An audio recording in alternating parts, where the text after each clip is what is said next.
that problem yet. Mine started really early, like 24. Damn. Then I was walking down the hall one day. I was like 30, and my then girlfriend like grabbed my arm, put me on the toilet, and started dyeing my hair. And I've been doing it ever since. It's real gray now. It's also falling out, so I'm kind of at a point where I decide, do I just go bald or do I get hair transplants? Or is it Rogaine? Is that a thing? Yeah, I'm not sure. Does it work? A little bit. I'm not looking forward to those years. I got a lot of hair, so hopefully it sticks around. Yeah, hopefully it's genetic. It's really yeah.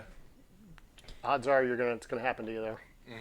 That's just how the cookie crumbles. Yeah. Anyway, all right, let's try this. All right. Welcome back to the Flat Track Factory with Matt Powers. If you've watched our previous video, you've seen a little bit of his origin story, and we're going to do something a little different. And I think Matt has a couple questions for me, so maybe we'll turn the tables and see what the younger generation wants to know from the old guys. So this is a bit of a more serious question. Okay. Do you think it is important to have someone or you film yourself ride and then kind of critique yourself off of what you see? I got goosebumps. I do a race clinic or two every year.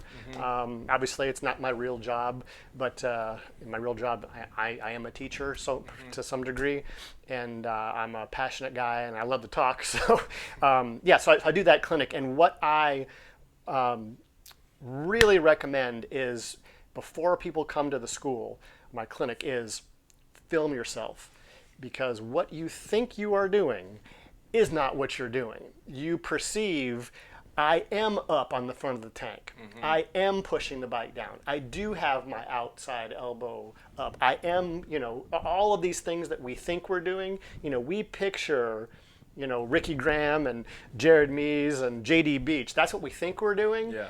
And we're probably not. So your point, I think, is extremely important if you're trying to advance, is to get data, to really see what you're doing, understand where you start, and then have something to work on. So, yeah, man. Yeah, because you feel like you're like, oh, I felt like I had the bike so leaned over. You go back and look at videos, pictures, and it's straight up. Yeah.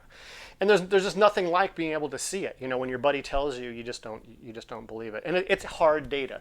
You can save that on your phone, and then you can go back in 3 months and do it again, et cetera, et cetera. And you can you can compare. Funny story. We go back to our buddy Dale Quarterly. He's told the story on the channel before when we met. He came up to me and was very funny if you know Dale. Hey, what am I doing wrong? Just tell me. So I watched him a little bit, and I told him, hey man, you're sitting back on the tail section trying to go through the corner. I mean, that doesn't work. You got to scoot your crotch up. Like, okay. And I'm like, oh. So I watch him. He's not doing it. So I took a rag and wadded the rag up and made a hump in the seat so he couldn't move.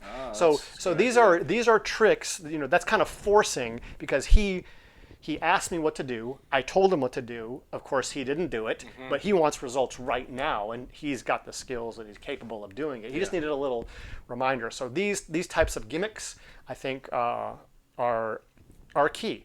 And let me ask you, why do you ask? Did you get benefit from that? Because I do get benefit from that. Not to just toot my own horn or whatever. I do look back at some videos of me riding and be like, okay, I need to work on this. I need to maybe turn my foot out a little more, not use my heels so much. Obviously, easier said than done. Yeah. But I have found benefits from it. And he should toot his own horn. This is actually why I've invited him to the factory today to talk to you, because he came from nowhere like 10 minutes ago and has become a very skilled, very consistent racer. So, that's a great question. Thanks, man. Thank you.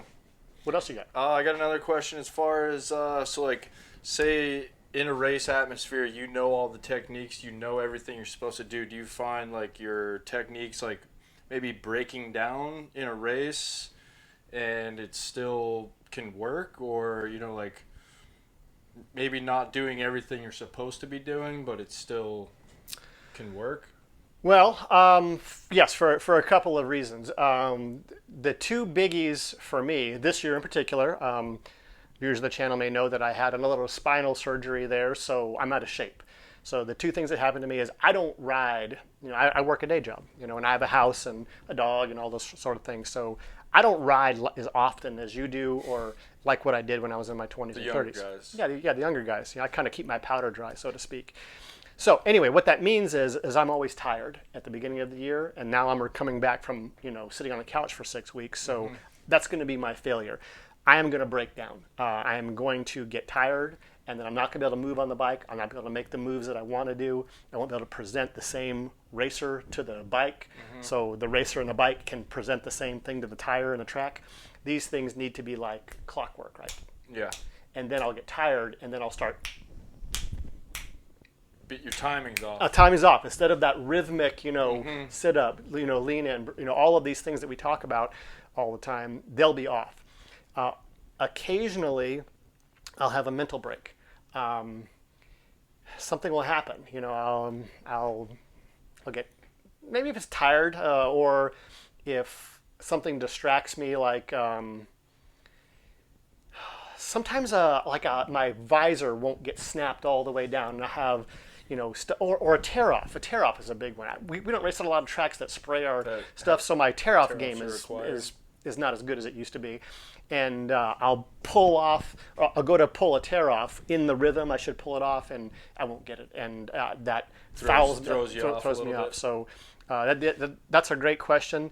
Timing and consistency. Do you know Jason Duplantis? Yes. Yeah, he's a really fun guy, a racer in this area, very skilled road racer, flat tracks with us as well. He has this funny thing, it makes me feel like a superhero. He says about my riding, like, oh yeah, I saw you go into robot mode. And I guess what he means is that's when I become, I get out, if I get out front, I go into robot mode where my riding becomes incredibly boring. It's just so consistent. And I try to be boring. So that's when it's going right. But as you know, going right is a lot harder than, there's one way to do it right and like 500 ways to do it wrong. Yeah. That's a great question. Thanks, and I got another question. Okay. Where'd all the chicks go at the flat track? There seems to be no chicks anymore. Like your awesome podium picture. Yeah. Maybe we'll put that up. Trying to get me canceled, huh? No. Yeah.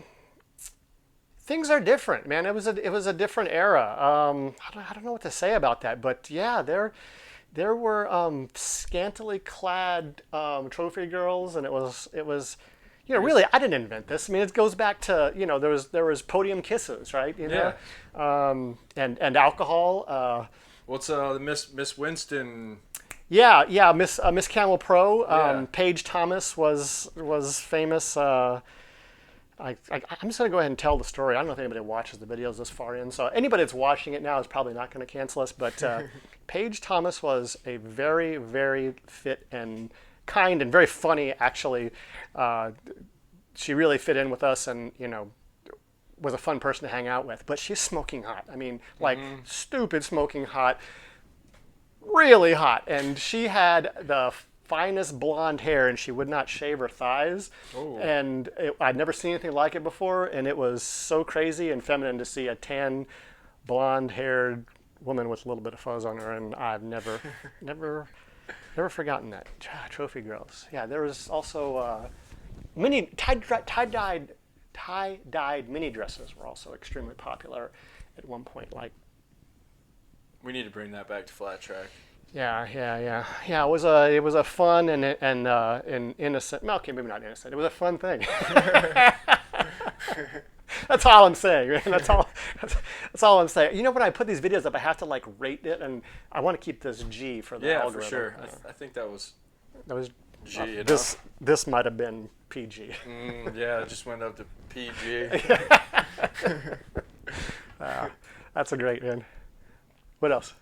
What other kind of questions I got? I think that's I'll let you work on it. That's a little bit of a reversal of roles. Hope you enjoyed this content. If you enjoyed this type of flat track content, there's a gigantic catalog of it in the past. If you'll hit the bell to get notified of videos, you subscribe to the channel, like the video, YouTube will know that you're interested in this type of content, and it'll push it out more. And that helps get flat track content out there, and maybe then we can get in charge and bring back miniskirts. That's right. Yeah. Thanks for watching.